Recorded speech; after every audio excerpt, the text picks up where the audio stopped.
Dhammapada is one of the most read Buddhist scriptures.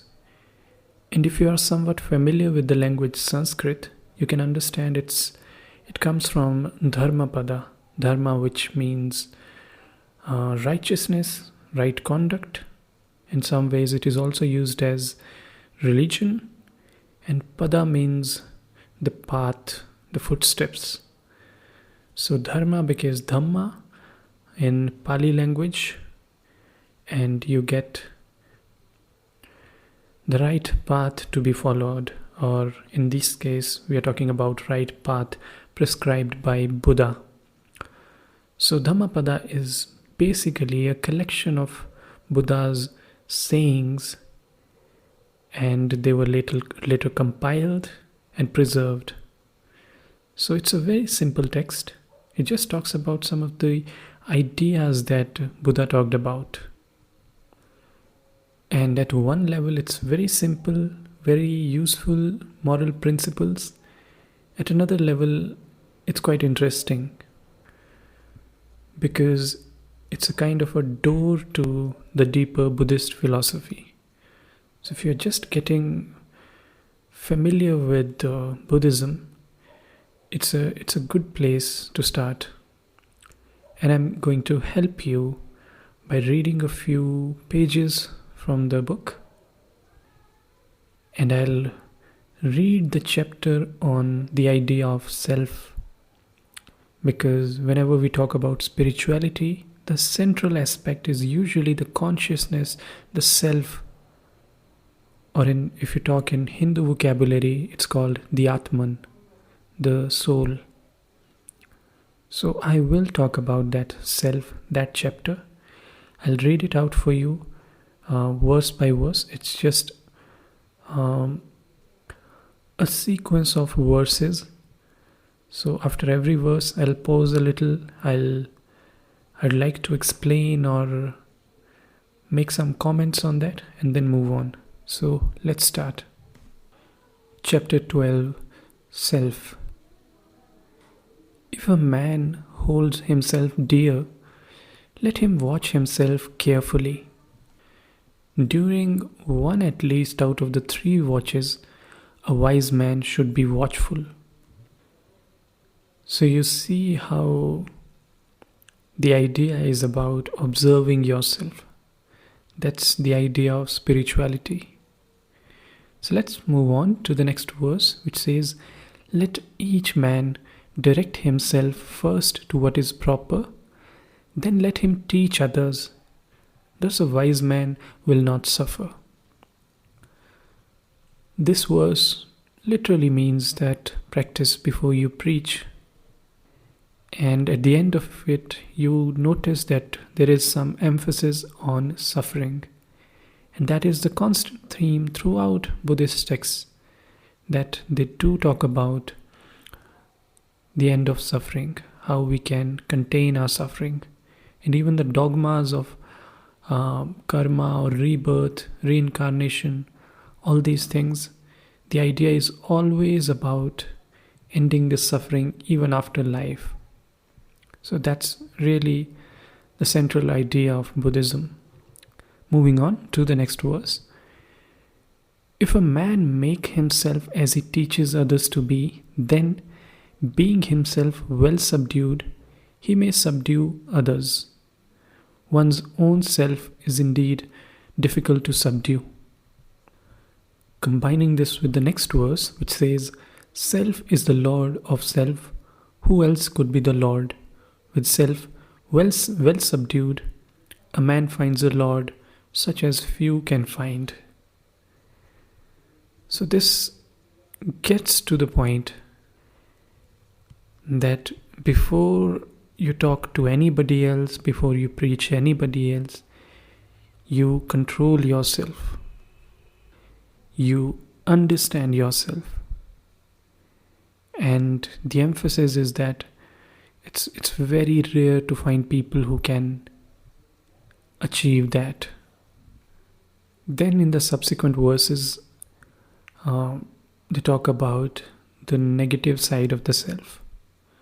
So I'll read these 2-3 verses. The evil done by oneself, self-begotten, self-bred, crushes the foolish as a diamond breaks the precious stone. He whose wickedness is very great brings himself down to that state where his enemy wishes him to be, as a creeper does with the tree which it surrounds. Bad deeds and deeds hurtful to ourselves are easy to do. What is beneficial and good, that is very difficult to do. The foolish man who scorns the rule of the venerable, of the elect, of the virtuous, and follows false doctrine, he bears fruit to his own destruction, like the fruits of the Kataka reed. By oneself the evil is done, by oneself one suffers, by oneself evil is left undone, by oneself one is purified. Purity and impurity belong to oneself. No one can purify another. Let no one forget his own duty for the sake of another's, however great.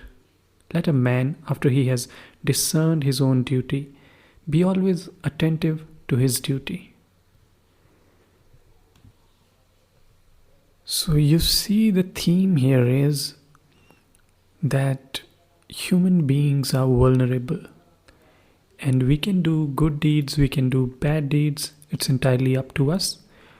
But it is being recognized here that certain kind of immoral behavior or bad deeds, they are easy to do. But doing good conduct or following the right path, it's usually challenging. And at the same time, it is all is inside us. The evil, the good, all of it. And finally, they get to the point which is somewhat similar to Bhagavad Gita's message that you have to do your duty. You should not forget it or forsake it. And it's important to do whatever your duty is. Then they talk about the idea of Buddha, which means the awakened one, who he is, and how can one achieve that. That's really the central philosophy of Buddhism, that there is suffering and we can end that suffering and we can achieve that enlightenment which Buddha attained. So this is how it is described here. He whose conquest is not conquered again, into whose conquest no one is in this world enters, by what track can you lead him, the awakened, the omniscient, the trackless? He whom no desire with its snares and poisons can lead astray, by what track can you lead him, the awakened, the omniscient, the trackless? So clearly the qualities of an awakened soul are being described here. Even the gods envy those who are awakened and not forgetful, who are given to meditation, who are wise, and who delight in the repose of retirement.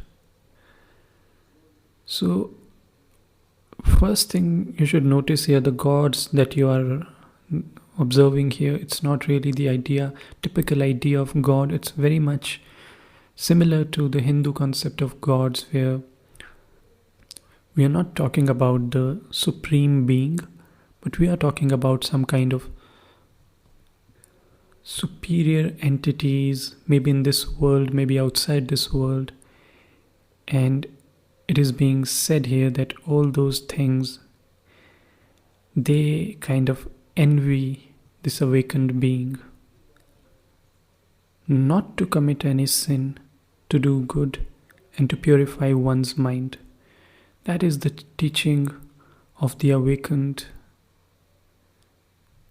So you see, put it very simply, that you are not supposed to commit, or rather you would not commit any sin, and you would just be a good force your mind would be purified. And that's what you are when you are an awakened soul. And then further qualities of that awakened soul are highlighted in the subsequent verses. So it goes like, the awakened call patience the highest penance, long suffering the highest nirvana, for he is not someone who strikes others, he is not ascetic who insults others, not to blame, not to strike, to live restrained under the law, to be moderate in eating, to sleep and sit alone, and to dwell on the highest thoughts. This is the teaching of the awakened. There is no satisfying lusts even by a shower of gold pieces. He who knows that lusts have a short taste and cause pain, he is wise. Even in heavenly pleasures, he finds no satisfaction. The disciple who is fully awakened delights only in the destruction of all desires. So you see, the qualities are being told to us, what it means to be an enlightened soul. And then he talks about the difference between fear and courage. So one can do all these sacred things out of fear, but that's not really what enlightenment is. So it goes like, men driven by fear go to many a refuge, to mountains and forests, to groves and sacred trees. But that is not a safe refuge. That is not the best refuge. A man is not delivered from all pains after having gone to that refuge. So as you see, many hints and many explanations are being dropped here about what it is. But as I said, these are really simplistic versions of Buddhist philosophy, and in some ways the door to understand it. So you can start with it and hopefully you'll enjoy it.